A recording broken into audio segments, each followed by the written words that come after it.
Back in the pub, it's Stephen's day off, the manager's day off, so I've got a few things to do, and also got the finishing touches from the filming last week to sort out.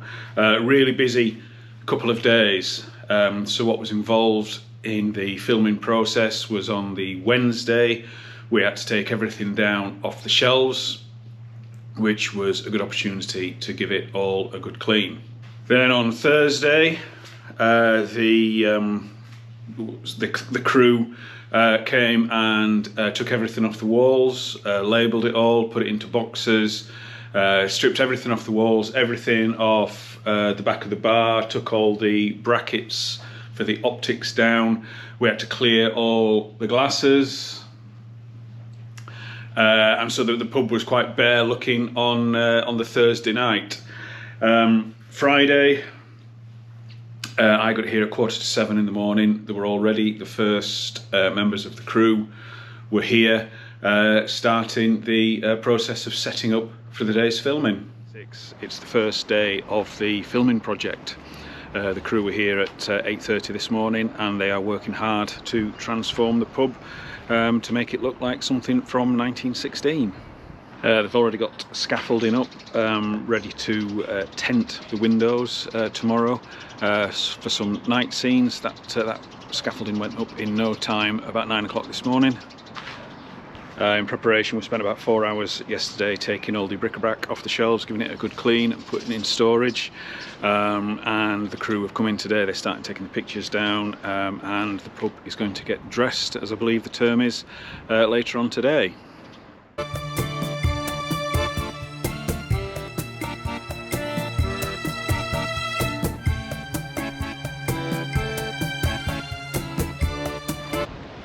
It's been a really busy morning. They've got so much done in such a short space of time. So all the pictures have come down off the walls. There's lighting equipment gone up. We've had to clear all the area behind the bar. They've started dressing it with some vintage bottles and vintage optics. They've covered some of the walls, covered the glass, stained glass partition between the lounge and the old games room. Yeah, got an awful lot done. It's lunchtime, so I'm just popping out for 10 minutes just to grab a quick bite to eat, and then head back. Hopefully they're making good progress, and we'll be good to open at 4 o'clock.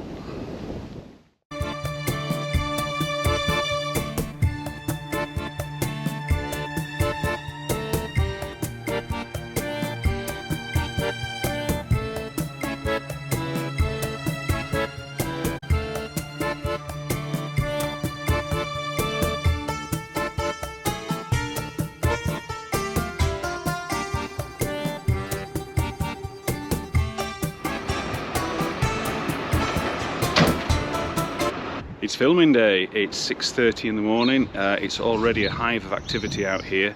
The Winnebago for Rafe Fiennes has arrived. There are guys putting tenting up on the Thomas Street West side. They haven't got to this side yet. The pub looks completely different, very bare. And the pub's all set up with the vintage bottles and the vintage glasses. So we're all good to go, awaiting our instructions. We'll see what today brings.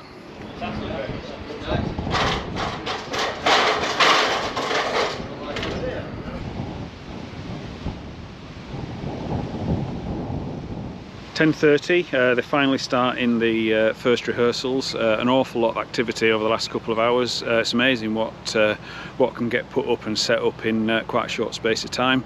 The pub is full of lights and equipment and actors in their period costume. Can't do any filming inside. There's just not enough room, and been made quite clear that I am not to be on the set whilst they are doing their stuff.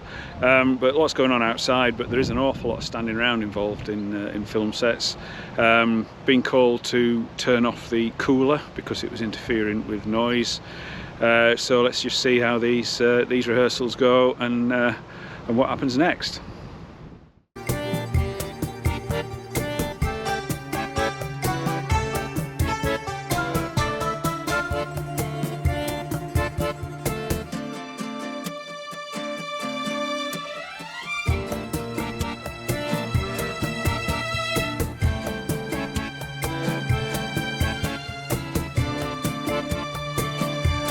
So it's been a long morning, lots of takes being done inside the pub. Now that important part of the day, lunch has arrived, and I believe I have a film crew lunch ordered for me, so we'll see what that's like. They're just setting up at the top of the street.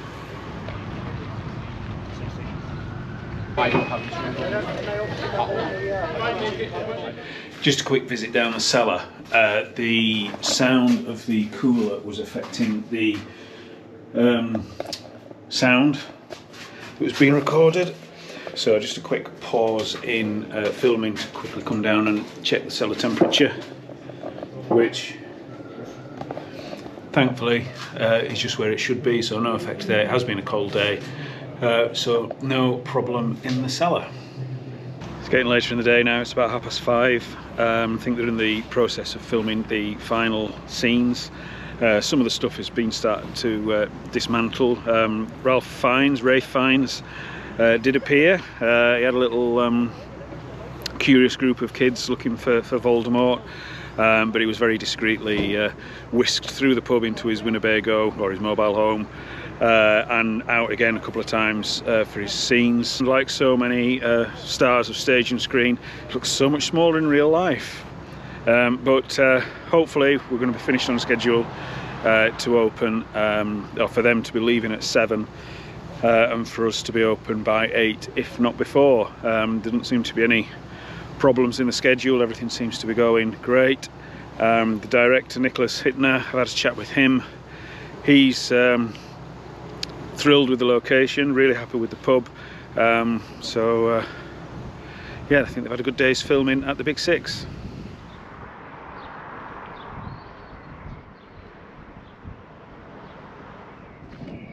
And just like that, it's all over. So they started at 7:15 this morning, called it a wrap at bang on 7 p.m. Cleared out the pub within about 20 minutes, and then we had a frantic 40 minutes just getting it ready to start service, and we opened at 8. So quite a day experiencing a film set at the Big Six.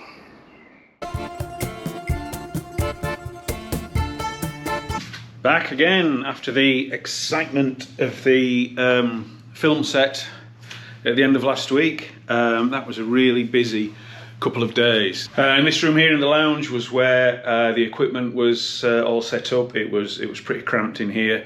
This window as well behind was also blacked out, so the pub did actually look quite gloomy. The Tetley stained glass was covered with. So to say that they were here for about 7:15 in the morning, the first scenes didn't actually start till about 10:30, just with getting the equipment, and then there were rehearsals.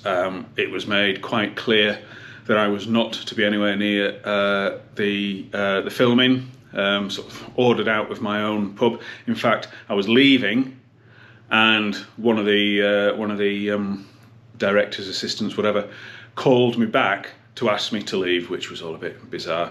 Anyway, there was a lot of hanging around outside because I didn't want to not be here if there was a problem, such as with the fridges, that kind of thing. So the filming got underway, the rehearsals, and then the first scenes got underway at about 10:30. Most of the crew were very nice, very helpful. Didn't really have much to do with the actors. There was a couple of gazebos set up out in the garden where they were huddling in the cold, because it was pretty cold first thing Friday morning. Then the wind picked up, the sun came out later, so they were just sort of hanging around in there. There was tea and coffee.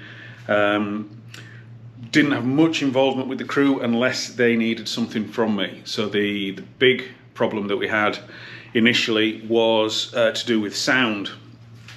So because we have the cooler on down in the cellar and the fan out on the street, the sound engineer, sound expert who was in a gazebo outside just on the street, he was picking up noise which we thought was coming from the cooler, so that was turned off. So I was a bit nervous about maintaining the temperature in the cellar, but it was a cold day, kept checking it, and there were no problems there. Then also found some more sound problems, so we tried turning off the fridges, we tried turning off all the sort of the electrical bits and pieces that we had, but it was still picking up a little bit of interference, so goodness knows where that came from. Inside the pub was unrecognisable. By the time they'd put their mood lighting up, and it was full of equipment, couldn't believe how much it had changed. In the lounge in here, this was mainly just full of equipment, and the scenes were filmed mainly in this area, the tap room or the games room, in this room here, and outside the window there was blacked out, was tinted. I don't know if that was for night shots or if it was just to sort of keep consistency in the lighting. And then there were some scenes filmed in this area here in the bar, and through the back was where equipment was stored, props, that kind of thing. There was no filming in the back room, although at one stage they did talk about using that for some kitchen scenes because of the range. The amount of work that was done in such a short space of time on the Friday was quite incredible. Scaffolding, gazebos, equipment, loads and loads of people, loads and loads of equipment. Lots and lots of sitting around. I mean, I think there were about at least 5 makeup assistants there, all the sound crew, production crew. It really was quite an impressive logistical operation to witness. Most of the film crew were very nice. They were all very keen to make sure that I helped myself to tea and coffee, which was set up in the beer garden, and also to make sure that I was fed. So quite a nice bacon sandwich turned up first thing, and then around about 12:30, 1 o'clock, it was lunchtime, and a lunch truck appeared, set up a little table of salads and a pork joint at the top of Horsfall Street. Then around about 2:30, the main man arrived, the lead actor, Ralph Fiennes. Word had got out. There were some kids hanging around at the top of the street, expecting to see Voldemort as they knew him from the Harry Potter films. And we also had a paparazzi who did not endear himself to the security at all, and he was sort of hanging around at the top. I don't know what he was expecting to get, what sort of pap shot he was expecting to get at the Big Six. But anyway, Ralph Fiennes, he was sort of almost sneaked into the building and into the motorhome that had been provided for his use during the filming. So then a few more scenes filmed during the afternoon. The motorhome was only used for about an hour, if that, in the whole day's shoot. And then by about 5 o'clock, things were starting to wrap up. There were some final bits and pieces of filming that were done, and then they did finish as promised about 7 o'clock. And it was all hands on deck to get the pub ready.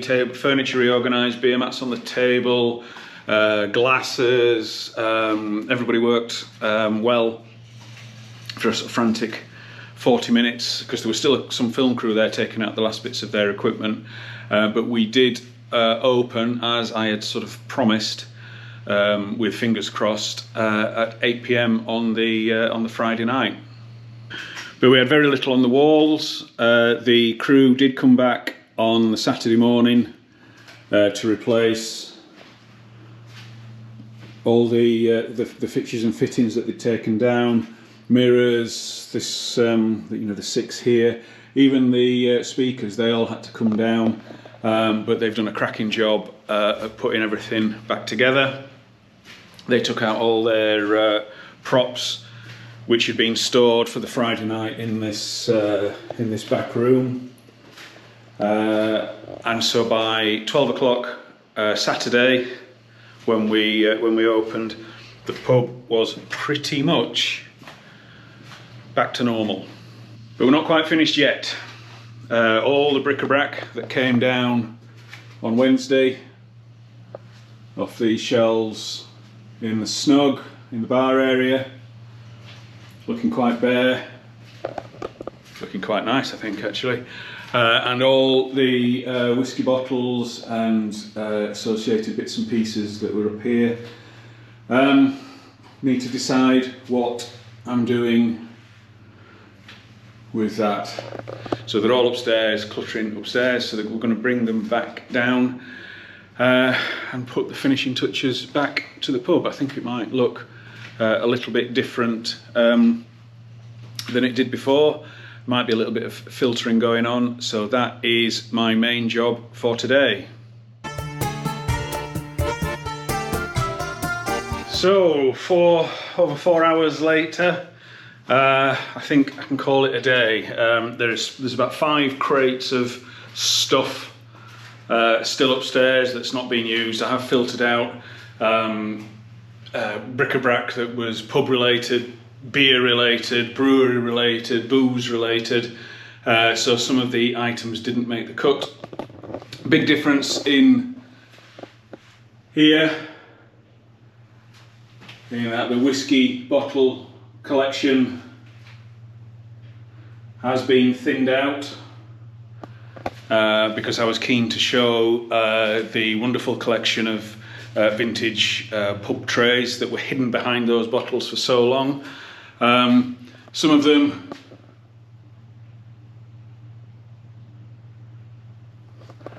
a little bit politically incorrect. You can't advertise booze like that anymore, but we do have some fabulous examples from the old local breweries. Ramsden's, that was located where the headquarters of the Halifax Building Society was built in the sort of late 60s, early 70s, and another one was Whitaker's with their Cock of the North logo. There is a revived Cock of the North brewery, microbrewery up in the area of Hippodrome, just outside Halifax, a couple of miles outside, who do use that Cock of the North logo. But this was a Tetley's pub in our day, so it's good to see the Tetley merchandise back on display. And in these corners, most of the original bits and pieces have gone back up. A couple of changes in this corner, some family connections there. My uncle's picture from when he served in Germany in the late 40s, but otherwise much. Plates, bric-a-brac, coronation mugs are all back where they were. Not too many changes in the snug. Of course, we do have to have these original Big 6 bottles back on the top shelf. That's me just about done up here. The great filming saga is all over. We're back to normal. We've got these miniatures to put back on the top shelf behind the bar for no other reason than that they've always been there. So I'm off into town to get some change. Everything's set up ready for Lee to open at 4 o'clock. So thanks for watching if you've got this far, and please like, subscribe, share the video, and I will see you on the next one.